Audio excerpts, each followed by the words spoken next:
What's going on, guys? Welcome back to another terrifyingly tragic, tremendous video on my terrific Tyrannosaurus channel. It has been forever since we have done a scary story, and I'm going to talk a little bit more about that at the end of the video, but without further ado, let's just jump into today's scary story. Now, this was a story that was posted publicly on Reddit, and it had a lot of upvotes, so I figured it must be worth the read. To go along with the story, I asked one of my artists to help along and make illustrations to go along with the reading. This way, you guys will be able to read the story along with me, as well as see it, in a sense. But anyways, we'll talk more about why I'm doing it this way at the end of the video. So until then, stick around, grab your bottle of popcorn, grab a buddy, grab your doll, grab your diaper, and let's begin. Last year, in late summer, Laura decided to go to Paris by herself, and that's already the first mistake she made. Bad Laura. She laid out some ground rules before she got to Paris alone.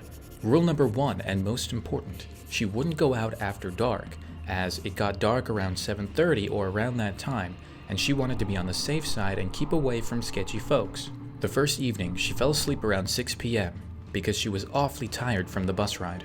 She woke up 3 hours later when it was too late to go out.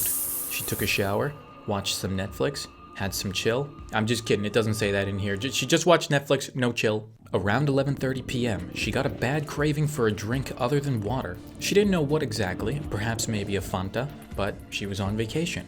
And so, she went out of her room. And that is mistake number 1. Never go out of your room. Never travel alone. I mean, you can travel alone, but I wouldn't travel alone. If you want to travel alone, at least bring your dog with you or something. Pet rock.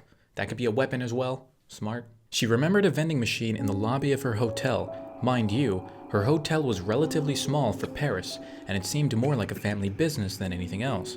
The staff was very lovely, but someone was supposed to be there 24/7, at least in theory. However, they were at the back, and they weren't actually present until you rang the little bell. Okay, well, that's already a little creepy. I really don't like it when hotels or places that are supposed to be 24/7, they have a lobby where somebody is supposedly there, but they're not actually there, and you have to ring a bell or you have to call them and then they'll come out. It's just, I don't know, it always gave me an eerie feeling, and I just didn't like those kind of scenarios. Laura didn't think much of it, and she went downstairs to the vending machines.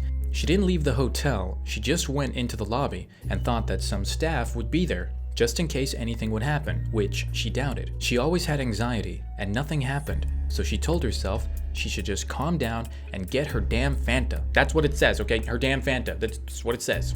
As she was choosing a drink, she looked to her left and she saw a man talking to another man that she couldn't see. The guy that she saw is most likely in his 40s or something later, bald, and looks a little shady. Damn. Okay, well, no more hair for him. Make him bald and make him shady. Nah, that's not enough. A little bit more. There we go. Now that's a shady looking guy. Laura hurried up in the process. She grabbed her drink fast. She rushed to the elevator and tried to stay calm. But just because he looked back at her and smiled at her all weird didn't mean she'd have to do anything in return. Very good words. Just because somebody smiles and is nice to you does not mean you owe them anything. Not even a friendly smile back. If they creeping you out, just skadoosh. Finally, as she was waiting for the elevator door to open, it finally did. But the guy suddenly appeared standing right behind her outside the elevator door with her. He asked her if she's here alone. No parents? No friends?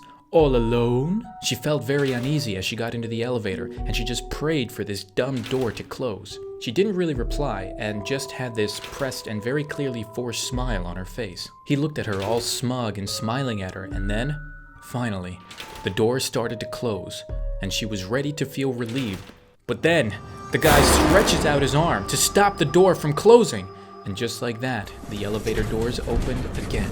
Laura thought she was doomed. He asked her, "Do you want to come up to my room tonight? Watch some TV with me?"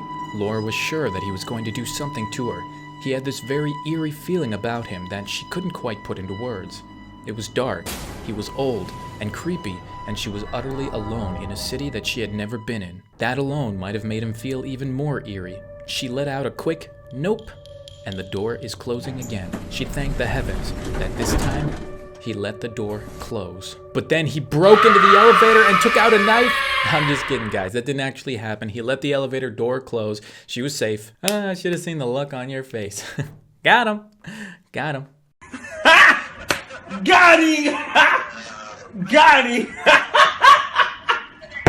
As the door was closing, the old man blew her a kiss, and it was gross to Laura because it was clearly very not appreciated. She was terrified. She checked that he couldn't see where she was going, and on the floor itself, she checked whether he was anywhere to be seen so that he wouldn't know which one was her room. She was quite shaken up, and she had to replan her entire next day because she didn't have the calm to go to museums. Who knows?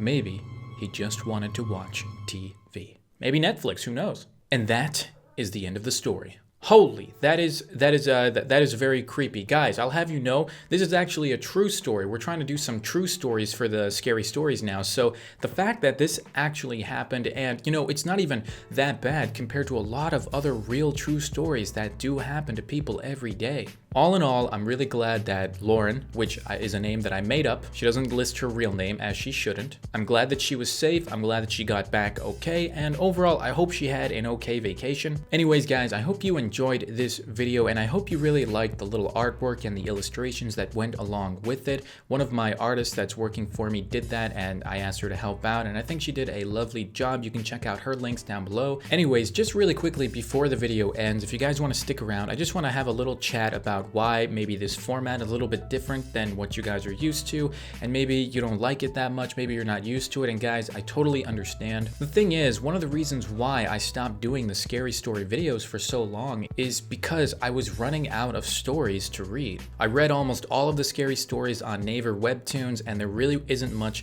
left to read there, and there's not really a lot of new ones that are updating. And so finally, we only had our man, the myth, the legend himself, Junji Ito's scary stories to read. But you know, the man's only written so many stories, and you know, I just didn't feel comfortable, you know, making these videos every time and only reading a Junji Ito story. It didn't seem, you know, right, and it just wasn't, I don't know, I just didn't feel good about that. If I had a lot of other stories from a lot of different artists to continue reading, I probably would have still just kept doing it that way. But then I realized, you know what, I want to do things differently, and I want to be a little bit more original. And that's when I thought to myself, why don't we do something new where you guys submit your stories? And I know you don't like it when I just have like a wall of text on the screen and I'm reading from that. I know you guys like seeing pictures and illustrations and comics. So I thought to myself, you know, I have my own illustrated story time series going on. I know a lot of artists. Like, what the heck am I doing? Why don't I just work with my artists on the scary story format and come up with something new? And so that's what I did. Basically, from now on, I'm going to find stories that are submitted online. I'm also going to be taking your stories that you can submit to me online. I do have a Reddit that's called TerryTV Submissions. I will leave a link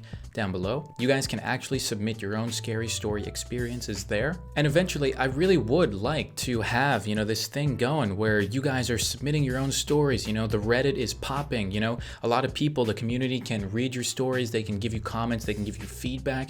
And then if you're lucky, you know, like I can choose one of those stories and actually make a video with it, and my artists can illustrate it and actually bring it to life. So anyways, I hope you enjoyed this new format. I know it's not exactly what you guys were used to, but I hope you can learn to enjoy it just like I learned to make and start enjoying different types of content. So with that said, thank you guys so much for watching, and until next time, we will see you in the next video. Good night.